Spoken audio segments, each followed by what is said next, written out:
ગુજરાતમાં ઓબીસી અનામતમાં ભાગલા પાડવાની માંગ બનાસકાંઠાના સાંસદ ગિનીબેન ઠાકોર દ્વારા માંગ કરવામાં આવી છે। કોળી ઠાકોર સહિતની જાતિઓ માટે તેમણે અનામત માંગી।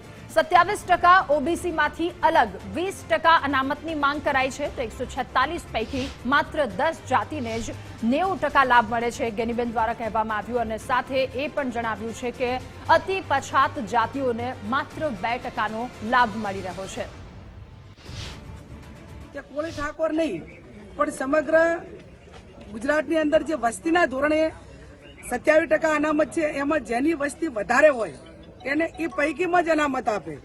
અને બીજી અમારી માગણી એ છે કે ધારો કે 146 જ્ઞાતિ છે એ જ્ઞાતિ જેને ભૂતકાળની અંદર જે કલેક્ટર હોય ડીએસપી કે મોટા પોસ્ટિંગમાં હોય મોટા ધંધા રોજગારમાં હોય એની આર્થિક સ્થિતિ મજબૂત હોય આવા પરિવારોને બદલે જે પરિવારોને બિલકુલ ઓબીસીનો લાભ મળ્યો નથી આવા પરિવારોને સર્વે કરીને એને સામાજિક રીતે શૈક્ષણિક રીતે રાજકીય રીતે કે આર્થિક રીતે જે અનામત આપવાની હોય એ મારી માંગણી છે। મુદ્દે ન્યૂઝરૂમથી લાઈવ સહયોગી વિકાસ આપણી સાથે જોડાયા છે। વિકાસ, હવે ઓબીસી અનામતમાં ભાગલા પાડવાની આ માંગ થઈ રહી છે।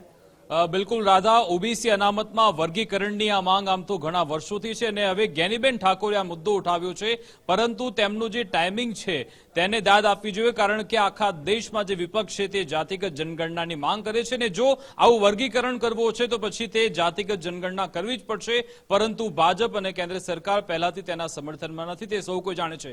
પરંતુ જે મંડળ કમિશન જ્યારથી લાગુ થયું ત્યારથી આ 27% જે અનામત છે ઓબીસી તે આપવામાં આવે છે, પરંતુ વર્ષોથી એક માંગ છે કે ઓબીસી ની અંદર પણ જે એક ક્રીમી લેયર જે ભાગ છે તેને આપણે જોવો જોઈએ, તેને અલગ કરવો જોઈએ કારણ કે ઘણા બધા એવા સમૂહ છે, ઘણા બધા એવા લોકો છે કે જેમને આટલા વર્ષો બાદ પણ અનામતનો લાભ નથી મળતો। અને જે ગેનીબેન ઠાકોરે માંગ કરી છે જેમાં કોળી, ઠાકોર, ઘાંચી આવી બધી ટોટલ એમણે 22 એવી જે જાતિ બતાવી છે કે તેમને કોઈ લાભ જ નથી મળતો। આ ગુજરાત સરકારની જે વેબસાઇટ છે તે બતાવે છે ટોટલ 146 અધર બેકવર્ડ ક્લાસમાં આવી જાતિ આવે છે જેમાંથી ગેનીબેન ઠાકોરે 23 જાતિ ઠારવી છે કે જેમને શૈક્ષણિક રીતે કે પછી સામાજિક રીતે કોઈ લાભ મળતો નથી। પરંતુ આમાં સવાલ એ છે કે ગેનીબેન ઠાકોરે આ જાતિ આખરે કઈ રીતે તેમણે તારવી? શું તેમની પાસે કોઈ એવો સાયન્ટિફિક ડેટા છે ખરા? શું તેમણે કોઈ સર્વે કરાવ્યો છે કે આટલી જાતિ છે તેમને લાભ મળ્યો છે, આટલી જાતિ હંમેશાથી લાભ મેળવતી આવે છે? તેમણે એક સૂચક વાત એ પણ કરી છે ગેનીબેન ઠાકોરે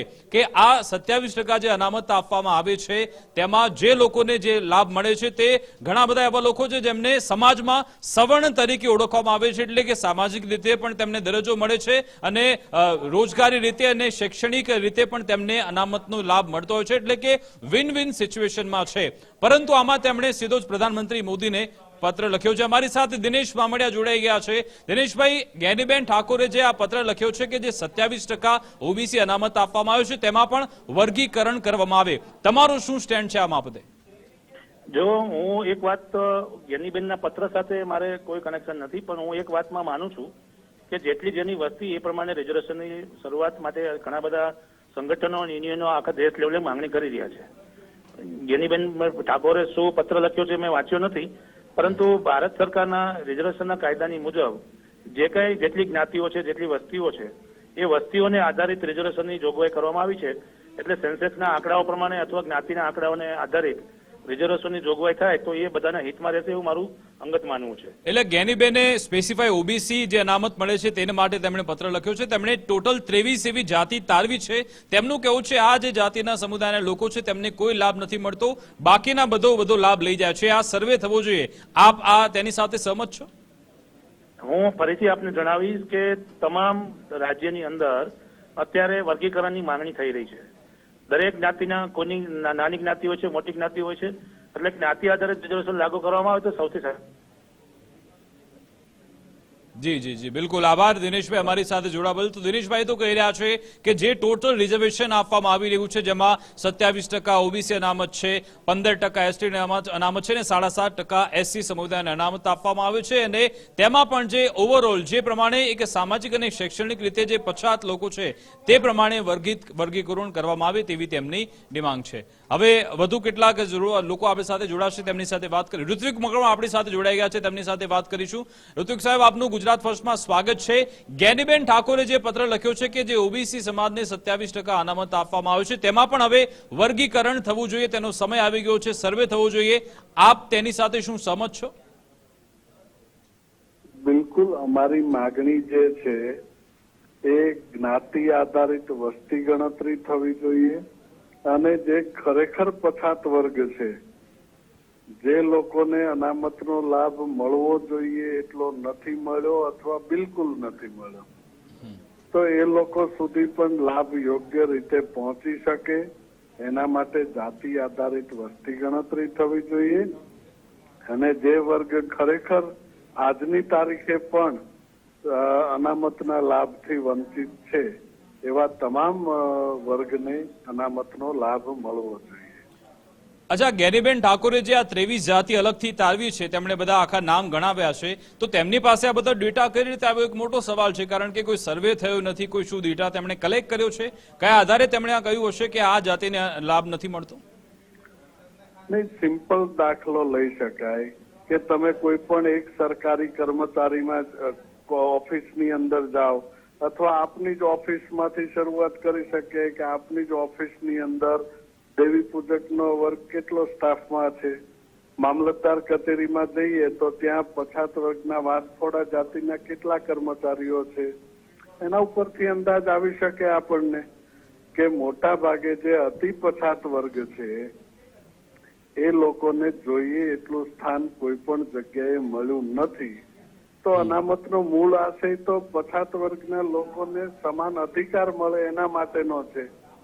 તો એ તક તો આ બાબતે કોંગ્રેસ કોઈ લડત ચલાવશે ખરા? કારણ કે પત્ર લખવાથી તો થશે નહીં, તમારે આમાં સુપ્રીમ કોર્ટ જવું પડશે, હાઈકોર્ટ જવું પડશે, તે માટેની કોંગ્રેસની તૈયારી છે ખરા?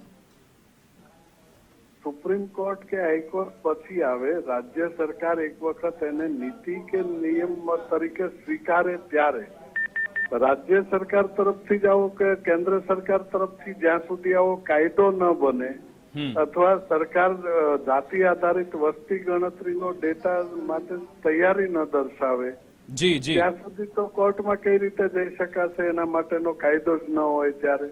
બિલકુલ બિલકુલ, આભાર. તમે ત્યારે જઈ શકો જ્યારે કોઈ કાયદાનું ઉલ્લંઘન થયું હોય. બિલકુલ આભાર ઋત્વિકજી અમારી સાથે જોડાવા બદલ. અમારી સાથે વિકલ્પ કોટવાલ જોડાઈ ગયા છે, બંધારણ નિષ્ણાંત છે. સાહેબ, આપનું ગુજરાત ફર્સ્ટમાં સ્વાગત છે. જ્ઞાનીબેન ઠાકોરે જે પત્ર લખ્યો છે કે જે ઓબીસી સમાજને 27% અનામત મળે છે તેમાં વર્ગીકરણ થવું જોઈએ, શું આ શક્ય છે ખરું? આપ આને તેને કઈ રીતે જુઓ છો? હાજી, એ પત્ર મારા ધ્યાનમાં આવે, મેં વાંચ્યો. હવે ઓબીસીઝના પેટા વર્ગીકરણની એમાં માંગ કરાયેલી છે અને લખાયેલું છે કે એમાં જે 146 જેટલી જ્ઞાતિઓ છે એનું પેટા વર્ગીકરણ કરીને જે 27% અનામત છે એને પણ બે ભાગમાં વહેંચવામાં આવે, 20% અને 7%. હવે આને જો બંધારણીય દ્રષ્ટિએ આપણે જોઈએ તો નોંધવાલાયક બાબત એ છે કે જો આ કરવું હોય તો રાજ્ય સ્તર પર થઈ શકે છે.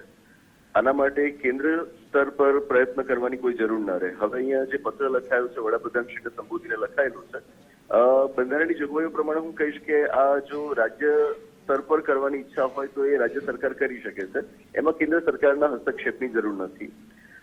કેન્દ્ર સરકાર અને રાજ્ય સરકારની ઓબીસીની યાદીઓ અલગ અલગ બનતી હોય છે. અનુસૂચિત જાતિઓ અને અનુસૂચિત જનજાતિઓ જેવો મામલો અહીંયા આગળ નથી.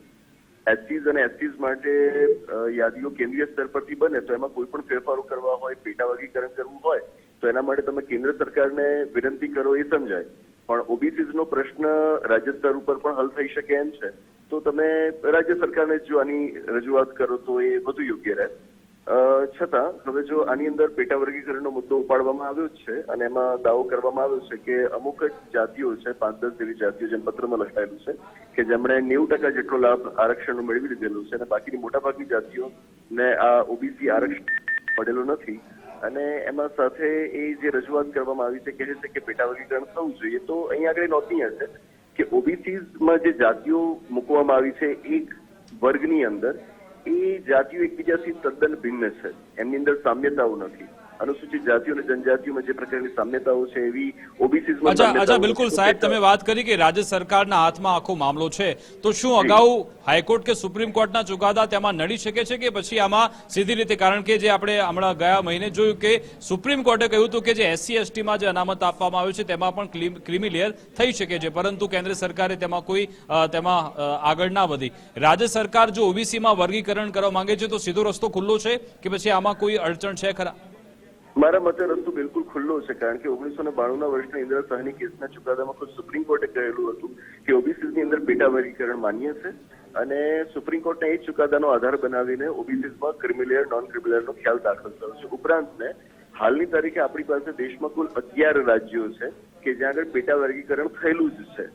તો આ સ્થિતિમાં રાજ્ય સરકારના સ્તર પરથી આ કરવામાં મારા દૃષ્ટિકોણથી કાનૂની અડચણ કોઈ નડશે નહીં, અને જો અત્યારે જે સુપ્રીમ કોર્ટનો ચુકાદો 1 ઓગસ્ટના દિવસે આવ્યો હતો કે SC ST માં પણ એ લોકોએ પેટા વર્ગીકરણને માન્યતા આપી દીધી છે, તો ઓબીસી તો પેટા વર્ગીકરણની માન્યતા બહુ પહેલેથી તો મારી દ્રષ્ટિએ બંધારણની કોઈ બાબત એમને નથી.